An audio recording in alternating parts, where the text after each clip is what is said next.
ஹாய்ப்பா. எல்லாரும் என்ன பண்ணுறீங்க? எல்லாம் சாப்பிட்டு முடிச்சிருப்பீங்க. ஜீரணமாகறதுக்கு வெயிட் பண்ணிகிட்ருப்பீங்க. உங்கள் வீட்டிலலாம் என்னென்ன சாப்பாடு? எல்லாம் ஓடுறது, தாவுறது எல்லாம் பண்ணியிருப்பீங்க. எங்கள் வீட்டில் பார்த்தீங்க அப்படின்னா, எங்கள் பாப்பா முட்டை தொக்கு பண்ணியிருந்தா. அவள் கொஞ்சம் நல்லாவே செய்வா முட்டை தொக்கு. நான் சரி சிக்கன் பிரியாணி செய்யலான்னு பார்த்தேன். தம்பி இருந்துட்டு, "இல்லை வேண்டாம்மா, நம்ம சிம்பிளாகவே செஞ்சுக்கலாம். இந்த வாரம் தான் வேலைக்கு போகலைல" அப்படின்னு சொல்லிட்டா. சரி அதுவும் ஓகே தான் அப்படின்னு சொல்லிட்டு பாப்பாவே செஞ்சுட்டா முட்டை தொக்கு. ஒரு வீட்டில் இருக்கிற பொம்பளைக்கு உடம்பு சரியில்லை அப்படின்னா எல்லாமே ஸ்டாப் ஆகிடும் பார்த்துக்காங்க.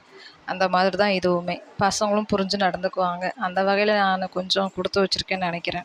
ஏன்னா என்னால் கண்டினியூஸாக வேலை செய்ய முடியாது. கொஞ்ச நேரம் நல்லா இருந்தாலும் கொஞ்ச நேரம் இந்த மாதிரி ஆகிடும் பார்த்துக்காங்க.